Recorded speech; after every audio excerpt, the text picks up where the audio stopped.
3월 26일 목요일 사순절 제26일입니다.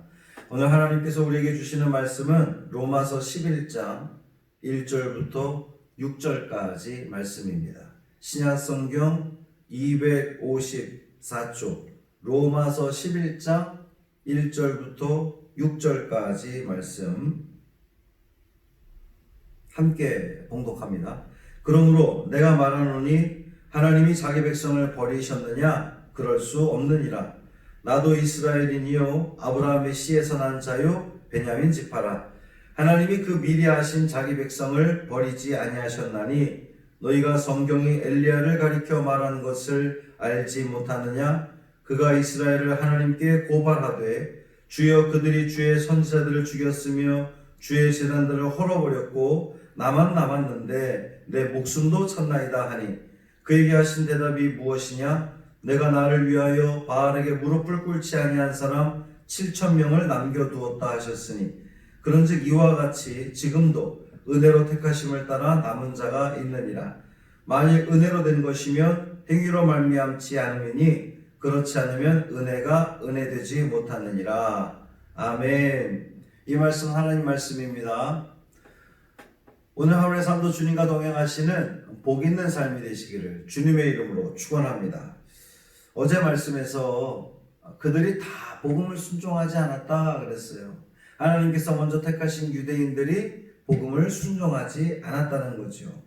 그렇다고 하나님께 자기 백성을 다 버리시겠느냐?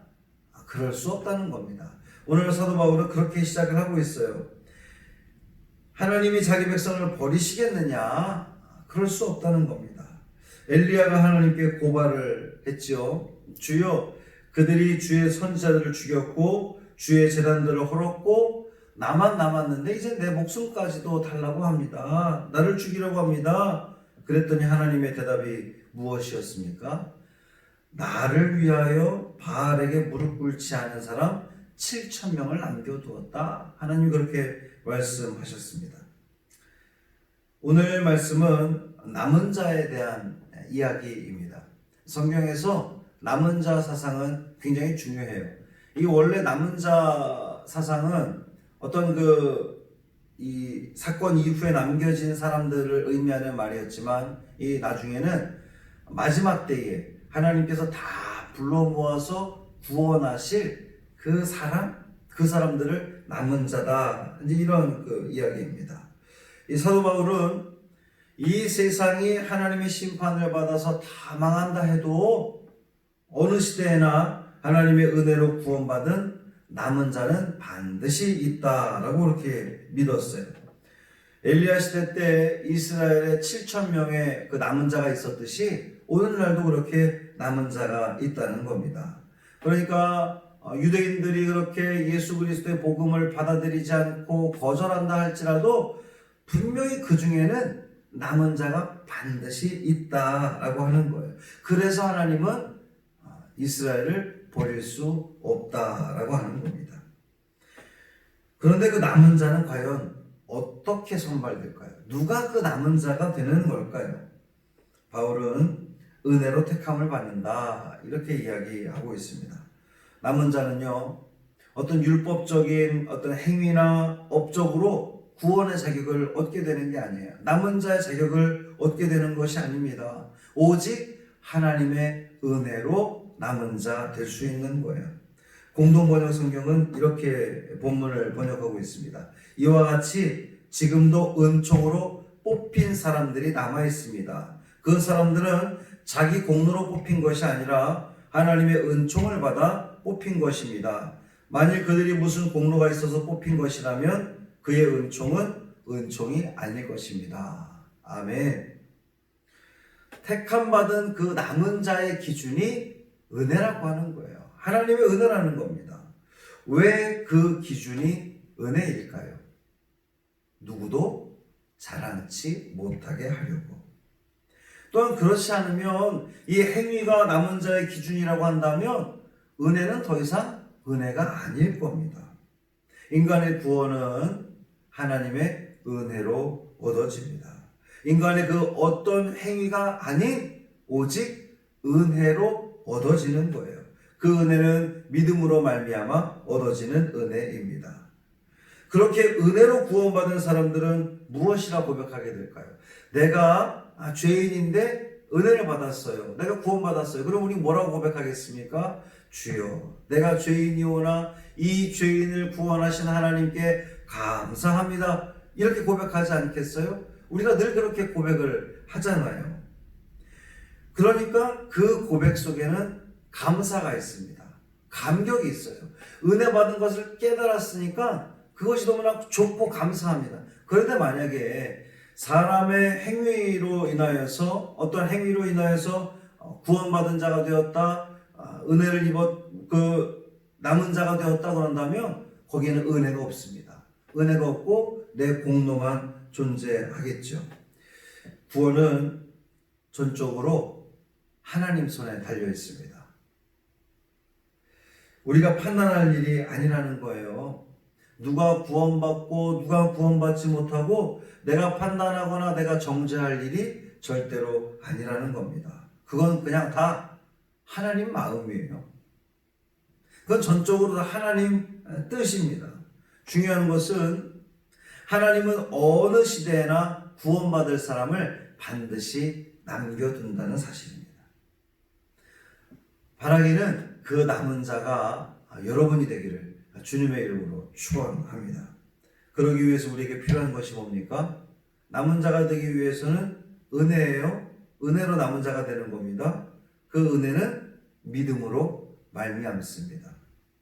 진실 때에 주님 앞에 엎드려서 주님을 신뢰하고 주님을 믿고 주님께 간구하는 거죠. 주여, 내가 주님을 온전히 신뢰합니다. 내가 남은 자 되기를 원합니다. 멸망받을 자 되지 않게 하시고 구원에 이르는 남은 자 되게 하여 주옵소서. 그래서 우리의 삶이 늘 기쁨과 감사와 감격이 넘치는 그러한 삶을 살아가게 하옵소서라고 기도하시는 오늘 이 하루가 되기를 주님의 이름으로 축원합니다. 그렇다면 자, 이제 누구는 멸망받을 자요, 나는 남은 자가 되었으면 나는 살았으니까 됐어, 구원받았으니까 됐어, 그러면 끝입니까? 아니라는 거예요. 하나님께서 남은 자를 남겨두신 이유가 뭡니까? 하나님께서 오늘 본문에서 분명히 말씀하시기를 나를 위하여 7,000명을 남겨두었다 그러셨잖아요. 하나님을 위해서, 하나님의 영광을 위해서 우리가 남겨졌다면 이 남은 자의 사명은 하나님의 뜻을 이 세상 모든 사람들에게 전하는 것이 남은 자의 그 사명인 줄 믿습니다. 그 사람들, 멸망받을 자들을 하나님께로 끊임없이 인도하고 전도하고 이끌어드리고 주님 품으로 인도하는 것, 그것이 바로 남은 자의 사명일 것입니다. 사랑하는 성도 여러분, 오늘 하루가 또 우리에게 주어졌습니다. 어떠한 삶을 살아가시겠습니까? 내가 주님의 그 남은 자가 된 것을 감사합니다 라고 고백하시고, 뿐만 아니라 내가 남은 자의 그 사명을 감당하기 위해서 세상에 나가서 세상 모든 사람들에게 예수 그리스도를 증거하고 전파하는 내가 되게 하여 주옵소서. 내 삶의 그 모습을 통하여서 하나님의 영광을 온전히 드러내는 우리가 되게 하여 주옵소서. 그렇게 기도하셔서 주님의 영광을, 주님의 그 기쁨을 위해서 이 하루도 충분하게 성령의 충만한 가운데 살아가는 우리 믿음의 성도들 되시기를 주님의 이름으로 축원합니다. 할렐루야. 살아계신 아버지 하나님 감사합니다. 세상이 다 멸망해도, 다 거절한다고 해도 남은 자를 반드시 남겨두신다고 말씀하셨습니다. 그 남은 자가 우리가 되기를 원합니다. 아니, 우리가 된 줄 믿습니다. 우리는 예수 그리스도를 주님이라고 고백하기 때문에 우리 그 믿음을 통하여서, 우리 그 고백을 통하여서 우리는 남은 자 된 줄 믿습니다.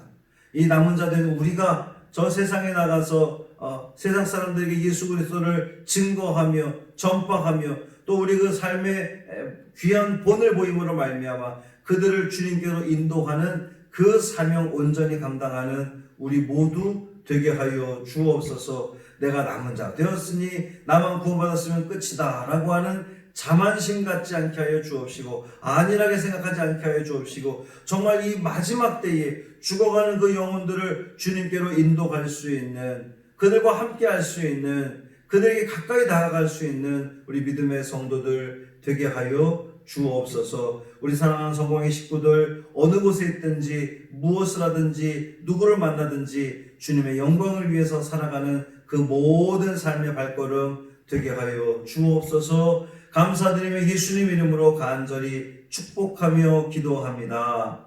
아멘.